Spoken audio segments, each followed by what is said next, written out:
Ultimately, people will do what they want. Don't ever wonder, why hasn't she called me back? I left a message, I sent a text such and such long time ago, and I haven't heard back. Or I told my friend, let's go to dinner, let's go to lunch, and he never committed to a particular day.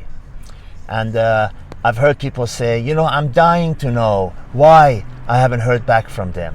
I always tell them, what would you give me if I told you the exact reason why they didn't get back to you? Why she didn't return your texts? Why she didn't return your email? Why she didn't commit to a date with you on a Friday night and said, I'll let you know, and you never heard from her? I promise you, I can tell you exactly. What will you give me? We'll say, well, I'll give you anything if you tell me. I really want to know. I said, do you really want to know? They say yes. The answer is because they didn't want to. You see, the most people miss the most simple and obvious logical answers to the biggest questions that is puzzling them. Have you ever heard the biggest answers to our most burning questions are within? If we only care to look, we'll see them. It's very simple. People ultimately will do what they want. Don't ever buy the BS that, oh, such and such person is too busy. Well, I was busy, that's why I didn't call you back. If someone cares, they will find the time to call you back.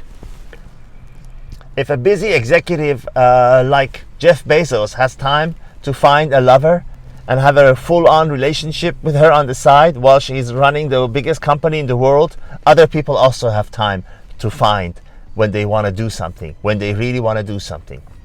And that is how you know when someone cares. When you want to do something, ask yourself, if you really want to do something, won't you find a time to do it?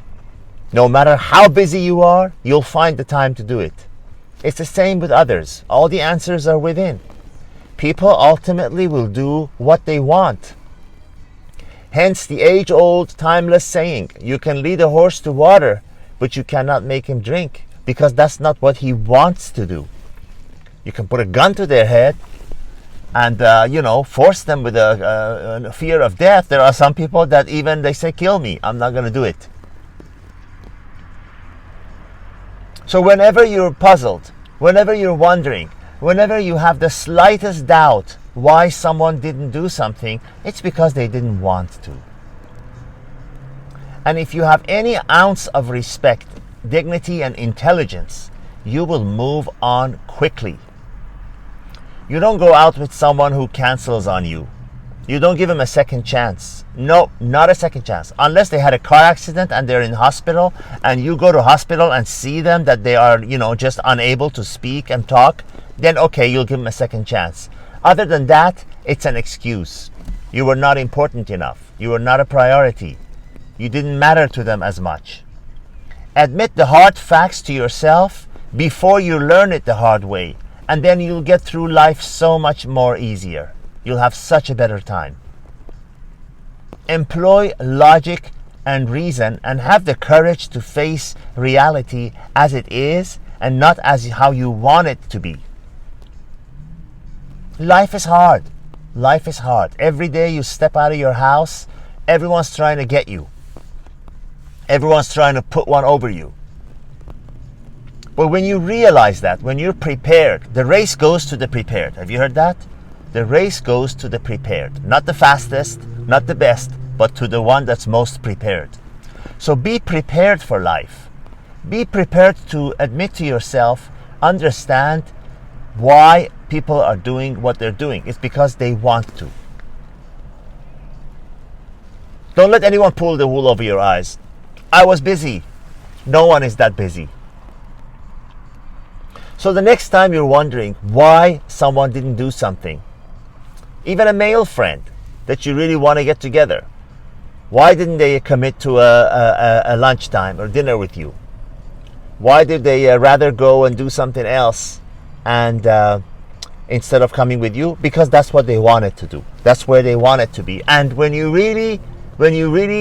really comes down to it, do you want to be with someone who doesn't want to be with you? even if they're doing it out of feeling bad or feeling terrible for you, and they're feeling sorry for you, and they're doing it to make you happy. That goes with dates as well as normal friendship things, get-togethers. If somebody wants to do something, they'll seek you out and they do it.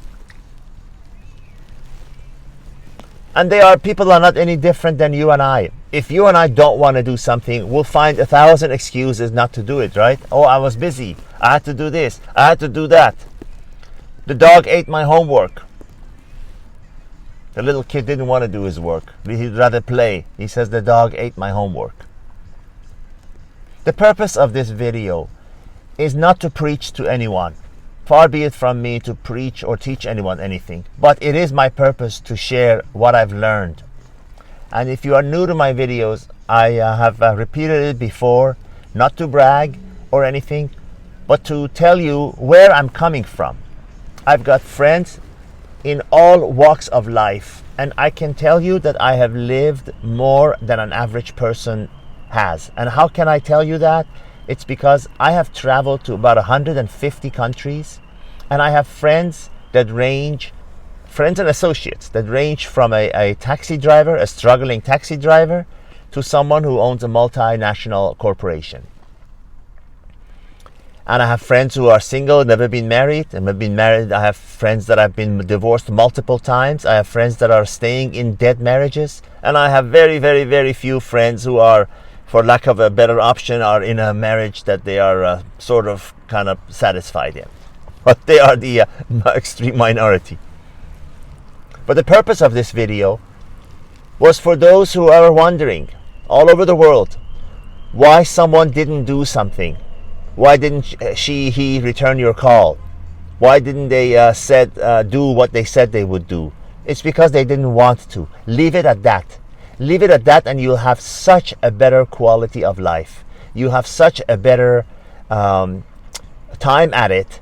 And if there's any chance of salvaging your self-respect and dignity, by immediately letting it go the moment you realize, okay, they are not making an effort to be with you, if you immediately let it go, that other person will realize, this person has dignity and self-respect. It makes a big difference. Then if you keep calling back and sending several other messages, oh, I sent you a message half an hour ago, 2 hours ago, last night, why didn't you call me back? Don't ever say that. Don't ever say that. Don't bring yourself down to that level. You don't want to beg others to be with you. It's a privilege to be with you. You are special. You have to think of yourself as special and having a lot to offer. And it's a privilege to be with you. If somebody doesn't want to be with you, then you should not want to be with them. Move on. All the best, gentlemen and ladies, all over the world. Until the next video. God be with you.